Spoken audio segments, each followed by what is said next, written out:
Hey guys, it's Tiny Tom Logan back with another video for you. And today we're going to take a first look at the Republic of Gamers Asus MARS II.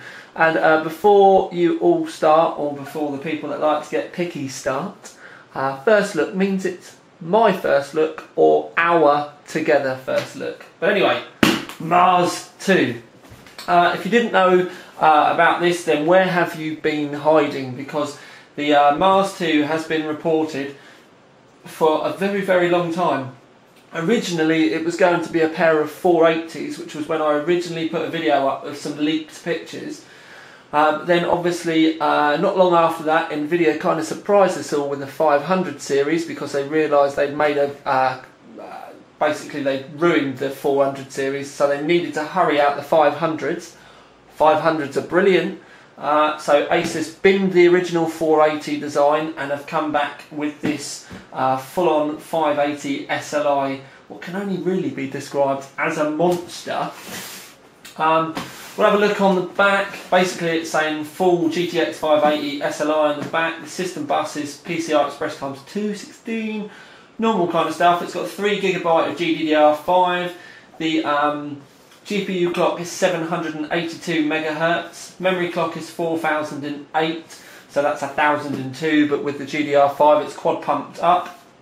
Memory interface is 384-bit times 2, maximum resolution is 2560 by 1600, VGA resolution max is 2408 by 1536.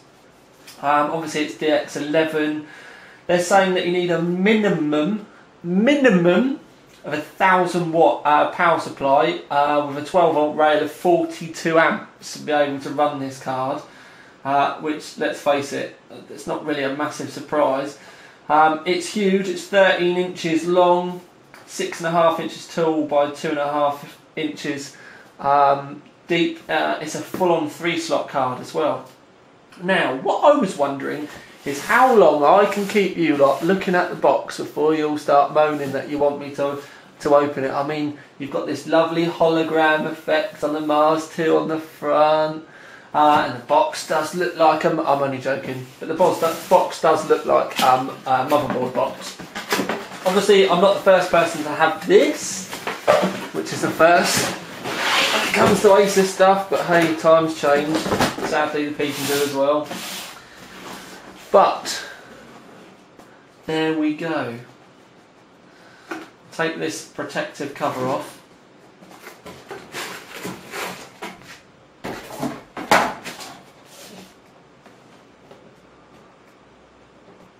So this little bit up here is basically like a little plaque.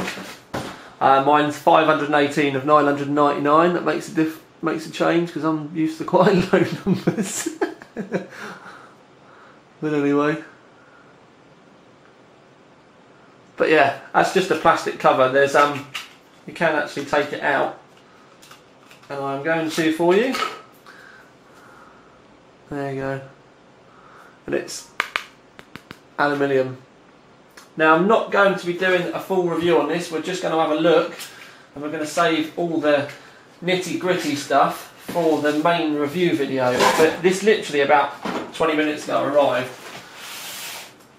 So I thought I would make a video for you all to drool over and start the chit chat, especially on Facebook, and then we'll do the full review later on in the week. But what I'm going to do is zoom you all in. I'll come into there, maybe zoom out a little bit. There we go, right. Haha, we are there. As you can see, look, this is really thick aluminium on the top of this. And I mean like proper machined, almost like a heatsink on the top.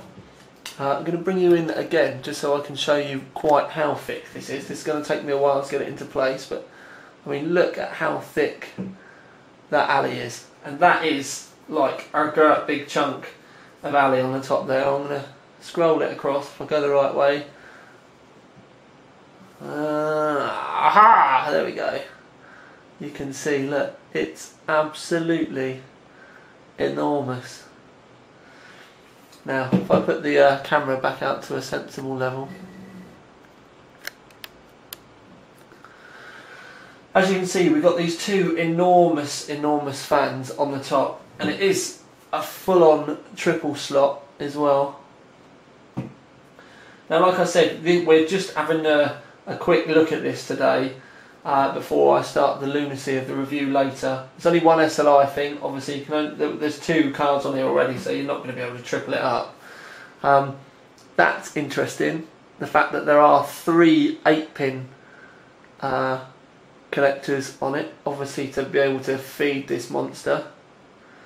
There's a really nicely designed backplate on it. I quite like this backplate. You see the ROG logo here and then the Mars II, but it's everything about this is just huge.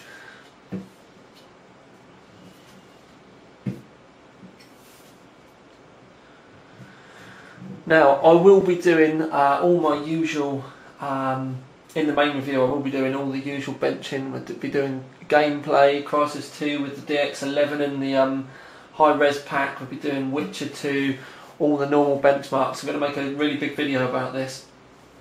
And pretty much I'm going to be getting on with it straight away. I am also, in the next video, going to be taking it apart as well, so that you can see what's underneath, and we'll have a good look at all the heat sinks and everything that are all buried underneath this enormous. But what I'm going to do is I'm going to pop you off the tripod and we'll have a look by hand for a bit, just so that you can have a good look round. As you can see round the back, triple slot, although the top slot's not really used, it's just how big it is. 2 DVIs, then we've got a display port and a HDMI. Give you a good look at this heatsink.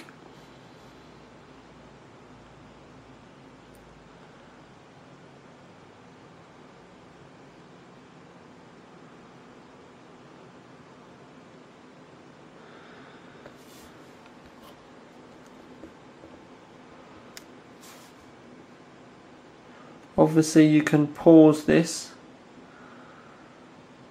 at any moment in time should you want to. I mean, that for an end plate is amazing for a graphics card.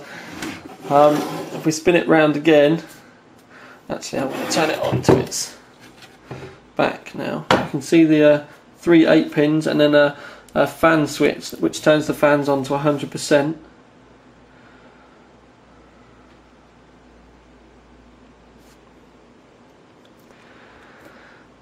This is definitely no shrinking violet when it comes to size and design. It all feels so chunky and